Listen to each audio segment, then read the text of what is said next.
রিয়া আমার office colleague. Riya Tamang. Anupam Roy. ওর landlady Chinmayi Ghosh, মৌসুমী সেনের মা।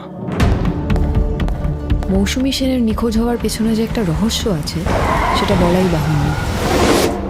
আপনারা 20 বছর আগের কেস নিয়ে জানতে এতদূর ছুটে এলেন? কি করবো স্যার, এটাই তো আমাদের কাজ।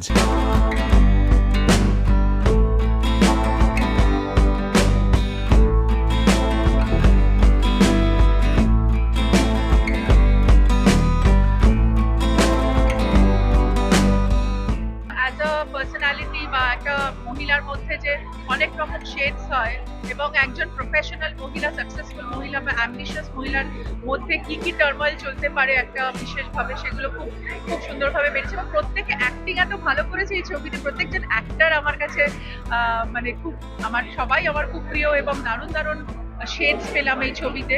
আমাদের কন্টেন্টই আমাদের কিং, তো কন্টেন্ট দেখে নিশ্চয়ই সবার ভালো লাগবে। আর এই অভিনয়টা আমার মনে হয় একটা স্মরণীয় হয়ে থাকবে আমারও।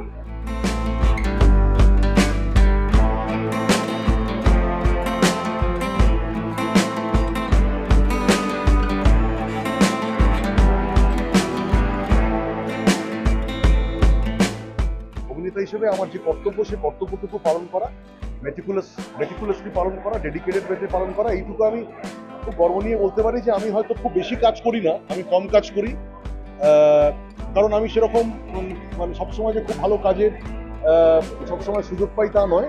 এই চরিত্রটা যখন করেছি তখন এই চরিত্রের মধ্যে আমি ঢোকার চেষ্টা করেছি। একজন রাজনীতিবিদ হিসেবে কনভিনসিংলি পর্দার সামনে তুলে ধরা যায় সেটা আমি চেষ্টা করেছি।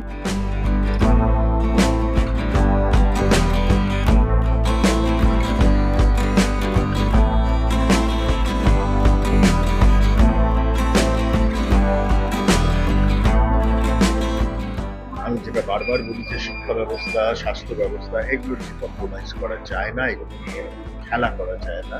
এবং 97 সালে এইরকম কাণ্ডটাই দেশের সর্ববৃহত্তম ইউনিভার্সিটি তার এক চৌহদ্দিদের মধ্যে এইরকম একটা স্ক্যাম, রেগুলার বেসিসে হতো, নম্বর বাড়ানোর স্ক্যাম, গ্রেড বাড়ানোর স্ক্যাম, গ্র্যাজুয়েশন, পোস্ট গ্র্যাজুয়েশন করতে, এইরকম স্ক্যাম আগে বা পরে কখনো হয়েছে বলে আমার ধারণা।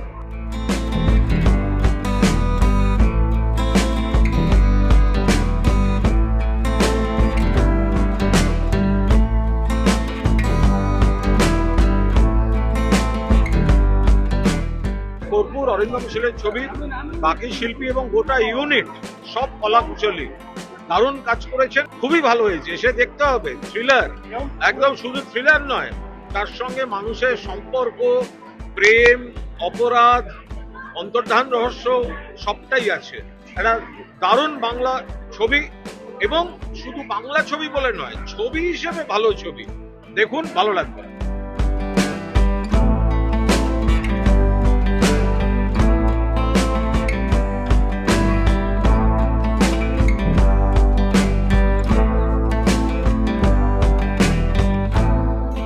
এই ছবিটার জন্য আমার ভীষণ আবার একটা এক্সাইটমেন্টও কাজ করছে, কারণ আমার ব্যক্তিগতভাবে মনে হয়েছে যে এইরকম কাজ আমি করিনি এর আগে, তো সেটা একটা নিজেকে নতুন ভাবে দেখার যে একটা এক্সাইটমেন্টটা। আর অবশ্যই আমি জানতে চাইবো তোমাদের কাছ থেকে যে ছবিটা কেমন লাগলো, বিকজ নিজেকে ছাড়াও একটা তো এতজন মিলে এই ছবিটা করা এবং একটা অন্য সাবজেক্ট, অরিন্দম শীলের ছবি, সবকিছু মিলিয়ে মিশিয়ে যাতে ছবিটা লোকেদের ভালো লাগবে, এটাই মেন টেনশন।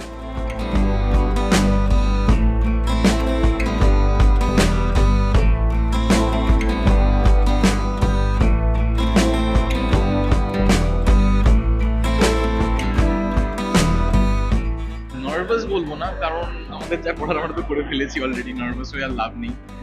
হ্যাঁ, তবে এক্সাইটমেন্ট আছে, কারণ আমরা সিনেমাটা দুজনেই প্রথমবার দেখবো, ডাবিংয়ে যতটুকু দেখার দেখেছি, এবং সিনেমাটা নিয়ে আমরা হোপফুল, কারণ আমরা যখন কাজ করেছি তখন মনে হচ্ছে যে ভালো হচ্ছে কাজটা, তো সেই জায়গায় খুবই আমরা হোপফুল, আশাবাদী।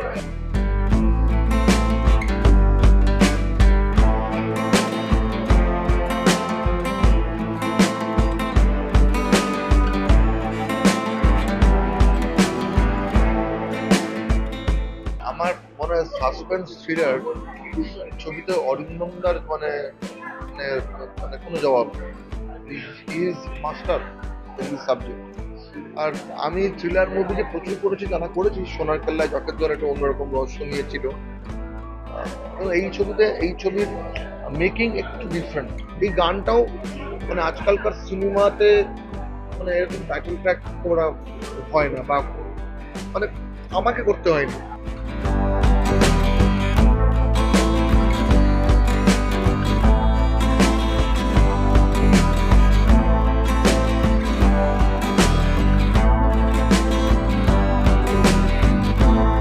আমার মনে হয় এটা আমাদের কাছে একটা বড় পাওয়া যে এরকম একটা সাবজেক্টও আমরা তুলে ধরতে পারলাম, এবং এরকম ধরনের একটা চরিত্রে অভিনয় করাটা আমার কাছে একটা ইন্টারেস্টিং ব্যাপার। কারণ আমরা অভিনেতা হিসেবে সবসময় চাই যে একটা মানে আরো চ্যালেঞ্জিং, আরো নতুন কিছু এক্সপ্লোর করতে।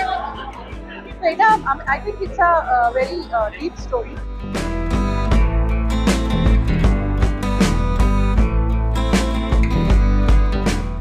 স্নেহাঙ্কুরের রিপোর্ট, এস নিউজ।